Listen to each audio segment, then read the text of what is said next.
cholangitis is something that all gastroenterologists see day in and day out. And this is one of the diseases which could be fatal. And often you find this frank pus coming out of the bile duct, which is rather scary. But I can tell you that if such patients are diagnosed in time and you can do effective therapy in time, the outcome of such patients is excellent. In fact, this is one of the most successful procedures as far as endoscopic therapy is concerned. So let me begin by a case, and let me first introduce my panelists once again. I have Dr. Nijaman, who is a professor and head from SMS Jaipur. I have Professor Vinita Jain, who is professor of obstetrics and gynecology at PGI. And I have Dr. Jana, who is a pool officer in Department of Gastroenterology, PGI. So distinguished panel is here. So I'll just begin by showing a case. 27-year-old lady presented with upper abdominal pain, vomiting and fever for 2 days. She was 24 weeks pregnant and was a primary gravida. So let me ask Dr. Jain here that, this could be any other case. A pregnant lady comes with abdominal pain. She has some vomiting and some fever. What is it that you would think in such a patient? We don't know whether she has stone or not. We don't know what the problem is. Dr. Jain, if you're there. Yes. So as an obstetrician, I will first think of the obstetric causes. There could be upper abdominal pain. If we are like to check the blood pressure, I would like to see if she's got any severe preeclampsia, which is leading to a upper abdominal right quadrant pain, or it could be anything from abruptio placentae to rupture uterus to chorioamnionitis, which could cause pain in the abdomen. These are the obstetric causes. And then, of course, you would think of the non-obstetric ones, like the since it is upper abdominal, so something in the gallbladder, a stone there, or in the liver, hepatitis. From the point of view of a gastroenterologist, I mean, they would obviously think of their causes. But what you have mentioned is important, that whenever a patient comes to us with abdominal pain, we should also think of obstetric causes. And you said that blood pressure is an important thing that you should look at to rule out any preeclampsia and other obstetric complications. Does the site of pain tell you something about this, or it doesn't really matter? No, most of the obstetric causes, I mean, the upper abdominal usually occurs due to stretching of the hepatic capsule and preeclampsia. Rest of the causes of obstetric pain are usually in the mid-abdomen and the lower. Okay, thank you. Dr. Jana, if you're there? Yes, sir. Do I see you? I can't. So patient comes to you and your resident says there is a lady like this in the emergency, complains of pain. What would you do now? Would you refer the patient to obstetrician to see, or you would also advise some tests here? Sir, I'll advise some tests here. I will go ahead with such history of pain, vomiting, and fever. I will advise complete blood count with LFT, coagulogram, the culture, with suspicion of pancreatitis, amylase lipase, and most importantly, ultrasound abdomen. But you will also take the blood pressure, as Dr. Jain has just pointed out. Yes, sir. So complete blood count, liver function test, amylase, and ultrasound the abdomen are the usual tests that one would advise. If there is a non-pregnant female and comes with abdominal pain, I would also suggest a plain X-ray of the abdomen. But in such a case, here, a pregnant lady, we generally avoid it, right? So these were the tests. Hemoglobin was 10.5, TLC was 13,500, 82% polymorphs, bilirubin of 4.2, mainly direct. OT-PT were significantly raised, PT more than OT, and serum alkaline phosphatase was also raised, of course. Ultrasound shows gallbladder stones. Wall was 2 millimeter, but there was no pericholecystic fluid. CBT was 10 millimeter, and the radiologist could identify a small stone. Pancreas was reported normal, and the fetal sound was also normal. Dr. Nijaman, if I could bring you here with this history and the blood test and ultrasound, what's your diagnosis here? Actually, the history of upper abdominal pain and a pregnant female in the second trimester, one should actually rule out causes of upper abdominal pain with fever, and that is we have to look for gallbladder, we have to look for common bile duct, and we have to No, look no, for liver. now you have everything. I've given you everything. I've given you LFT, I've given you ultrasound. Yeah, with this Diagnosis. ultrasound, with this LFT report and ultrasound report, it is a clear-cut case of cholangitis because of the high counts, neutrophilia, and abnormal LFT. So how do you grade cholangitis? Now, this lady has got a high leukocyte count and a high bilirubin, and the vitals probably are settled, so it comes into a moderate grade of cholangitis according to Tokyo classification. Because if the patient is on has a hypotension, patients on dopamine, patients on altered sensorium, patient has got some problems with the maintaining respiration, oliguric, then all these things will go in favor of a severe cholangitis. And the pregnant lady who is not falling in these two groups will come into a mild category. So possibly this lady has got a moderate cholangitis. So her bilirubin is actually less than 5. So for residents, I would say it's easy to remember. If there is organ failure, you say grade 3. And if there are any of these, age more than 75, albumin is low, presence of SARS or bilirubin more than 5, it would make it moderate cholangitis. So otherwise, it's a mild cholangitis.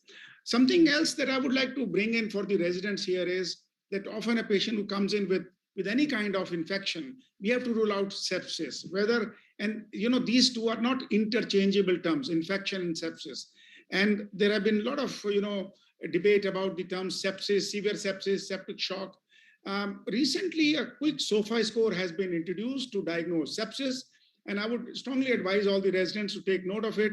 If you have a patient with tachypnea, altered mentation, or systolic blood pressure of less than 100, any two of these three, you can safely say the patient is suffering from sepsis. And this makes the disease more severe, of course. So what do we do now? Obviously, there is cholangitis infection, and antibiotics is something that we need to give. Dr. Jain, what antibiotics should we give in pregnancy because we are suspecting cholangitis here? The concern, of course, is regarding medication.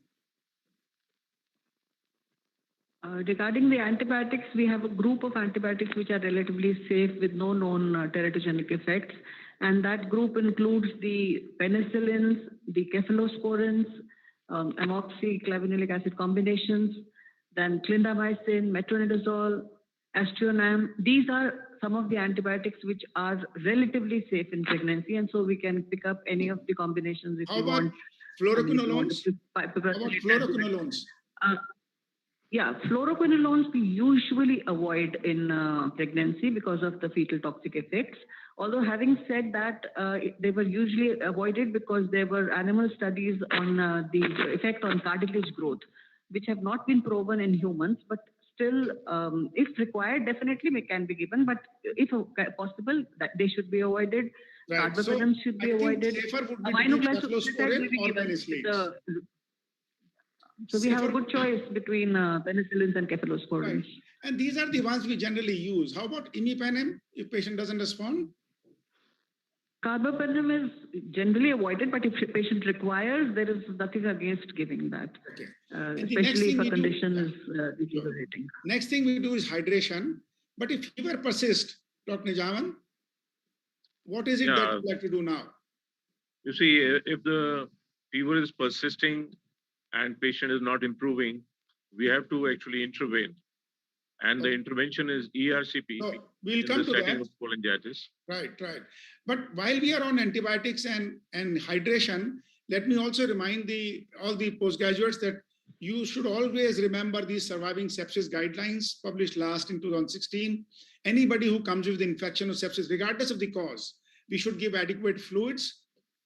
We should aim at a mean blood pressure of 65 millimeter mercury.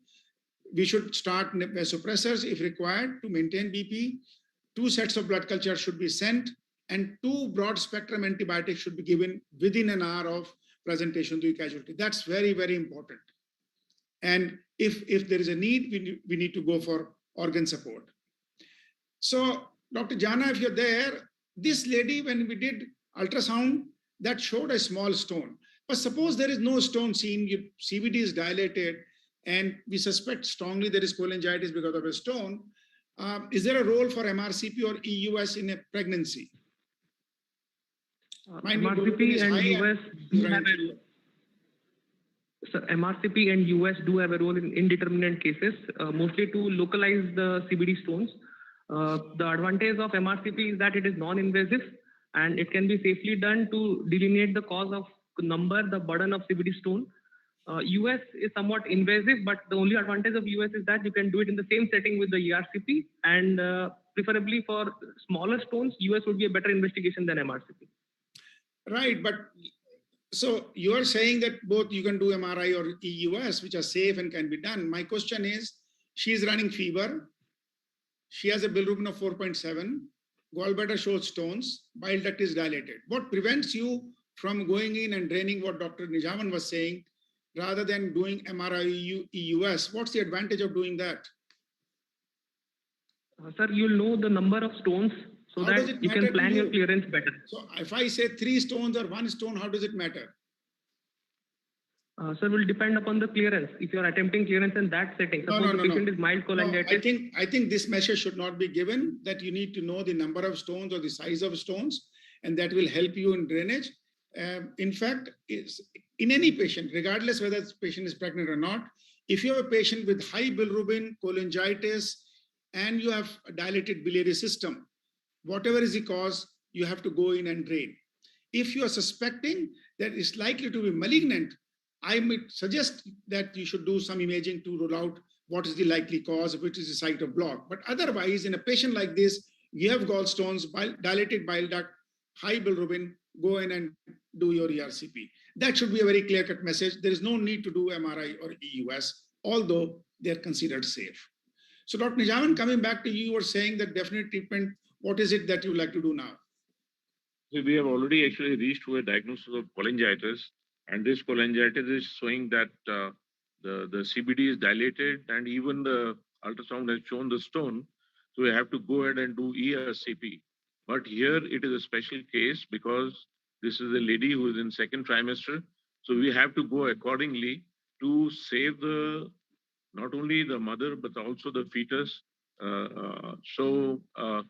There are methods, special methods, which we actually do to prevent any complications. So, yeah. I'll come to the precautions. So what procedure would you do? You go in and you find that there is stone. Would you inject dye immediately to find the stone? What will you do? You see, as you have shown that video, we have to go in and we have to go and